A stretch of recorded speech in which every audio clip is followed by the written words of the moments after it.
that sex is automatic and it's magically.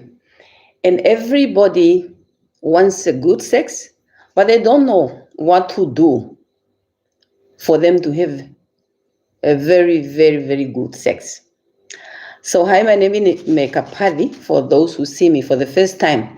Today, we are really going to tackle the issue of what is it that you need to do so that you are able to have good sex, because everybody is looking for good sex. And the fact remains that many people don't understand that to have a good sex, there are things that you need to do. What is it that you need to do? Things has to happen. It's not automatic. There's no magic around it. And I get a lot of questions from people who are saying, no, my wife doesn't like sex, or my husband doesn't like sex. I don't know what to do. And many people, what they do, when they realize that their sex partner, their husbands, their wives, they don't want sex because they are not in the mood. What they do, they just go cheat and infidelity, and it ruins your relationship. So today we are going to unpack the issue just around sex. Very general, that information that you need to know. But before that, we will look at why is many people in those situations where one partner wants sex, the other one doesn't want sex.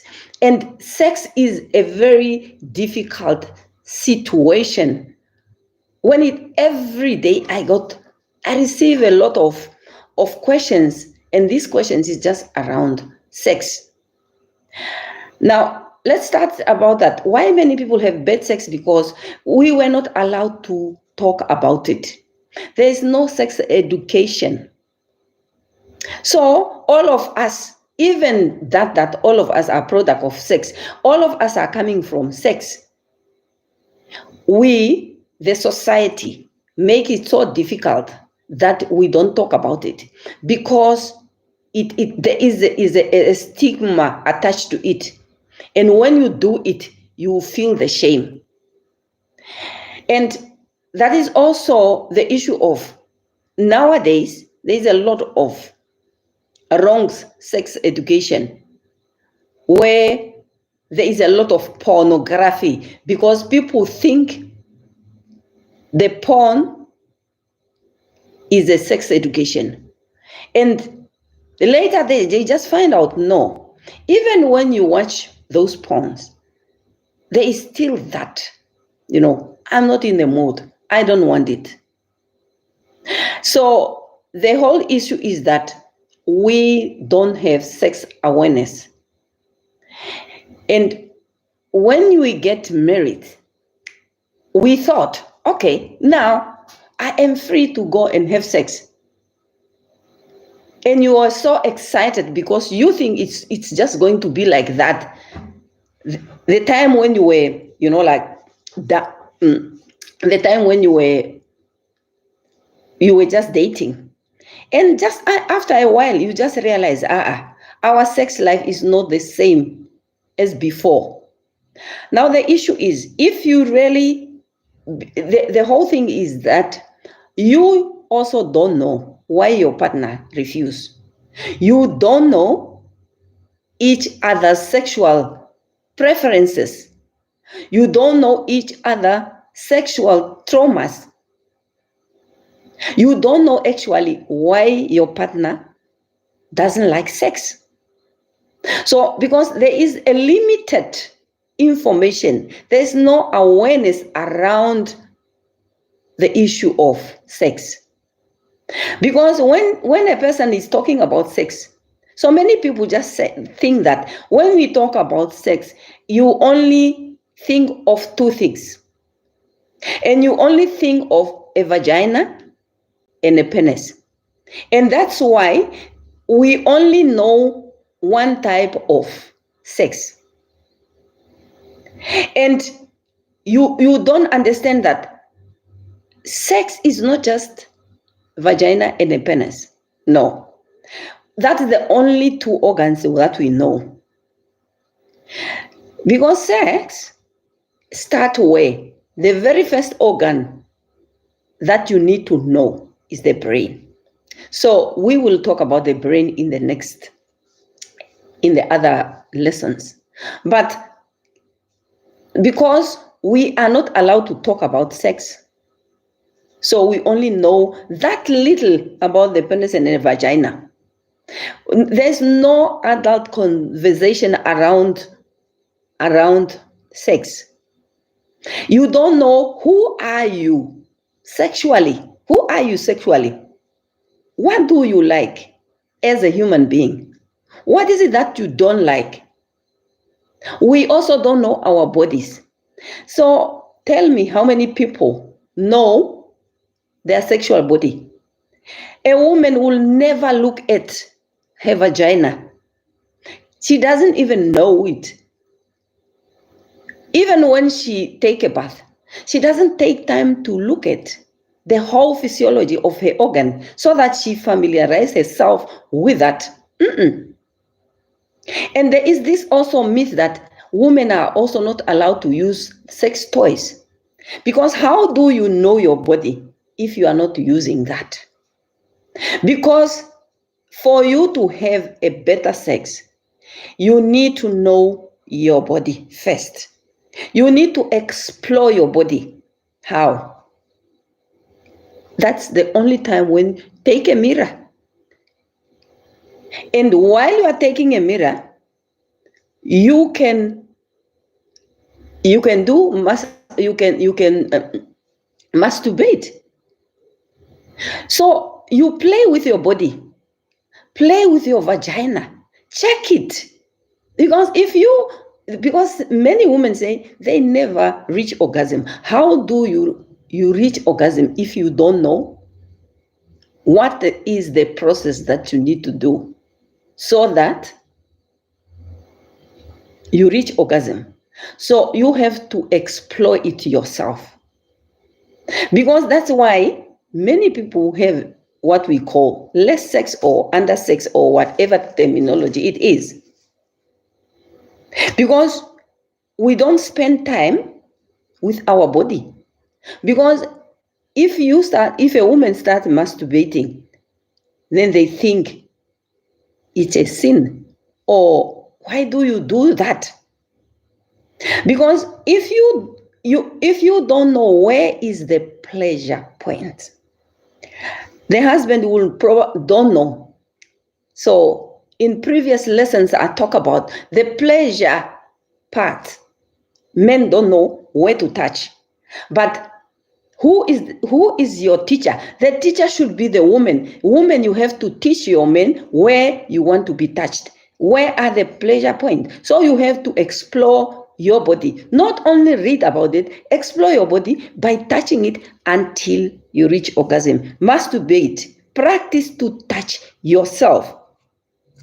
And then after you touch yourself, then what you do, you teach your partner. Because if you don't know, how do you teach your partner if you yourself don't know? So you must practice. Because when you practice to touch, so what does it do the body? The body, you touch yourself even when your husband is not there. Touch yourself so that you keep your orgasm alive. Otherwise, your orgasm will die. Because for a woman, if you don't have sex regularly, your whole libido will go. And many times I got to this, oh no, my libido has gone and so on. Because you were not together with your partner for such a long time, your orgasm will go, your libido will go. So what you need to do, if your husband is not there, touch yourself, masturbate, reach orgasm by touching yourself. And when your husband is coming, you are the good teacher. Even when you don't have a partner, you must keep your orgasm alive. Because otherwise, one day when you are going to get a partner, your orgasm has been there. Some people has been without men for so long. And now, then you think, no, I'm abnormal. You go to the doctor. You don't need to go to the doctor. Just explore yourself, know yourself, because you look at your diet. Look at your diet as a woman, because your diet, there are food that promote pleasure. Look at your emotional being. Look at your emotional being. Have you gone through any trauma? Yeah? Is there any sexual obstacles, challenges? What is it? What is your energy, your sexual energy? And because good sex is when you love yourself. Start with yourself. Love yourself first. Don't criticize yourself. Many women criticize themselves. They criticize themselves. I'm fat. I'm whatever. I don't do. Every time when you talk about yourself, you only criticize yourself. How do you have a good sex if you don't love yourself? Love yourself, because sex is happening in your body. Sex is not happening somewhere else. So be first here, have confidence. Have confidence with your body. No, I am too fat. I am too thin. I am too whatever. My face is not fine. Somebody even called me to say, I have the genital hair. No, they are white, and I'm so ashamed. I'm ashamed. One day maybe my husband, my partner will see it. Yes, that's your body, because he is not coming for your hair. He's coming for you. So know your body. So know what you want. Know what is it that you want, because most of the bad sex is when you have what we call mismatch. One person loves this and the other one loves that, and then you conclude that no, you don't like sex. So you conclude that you don't like sex. Don't conclude, just know. And when you when you think that sex is not something that you can talk, is a forbidden fruit. You know, when there is a forbidden something is forbidden, then what happened? The person wants to test it because it's not available. That's why Adam and Eve, what happened to them? Adam and Eve, they were told, don't eat that fruit on that specific tree. They go and eat because they become curious. They wonder, what is it? Now, and that brings them into trouble. But when something is available, it's just also like food.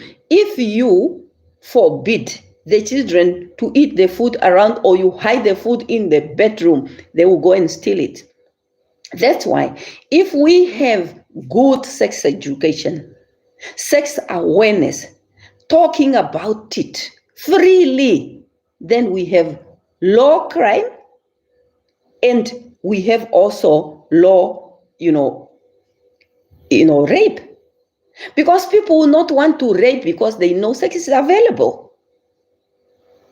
Because then we have very low abuse and crime.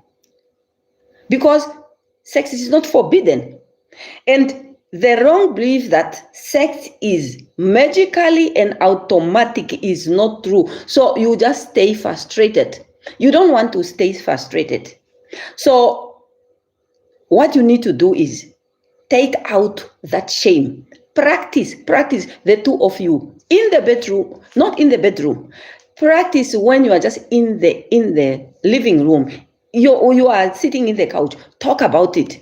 Once you start talking about it, you make yourself so that you take the shame out. Take the shame out, and you make sex as normal. It's a normal because all of us in this world, all of us are product of sex. So communicate is the most important part. Desensitize it. Make it as a normal talk, explore your body. Those are the things, so that we make sex as is something which is just normal like anybody, then we have great sex.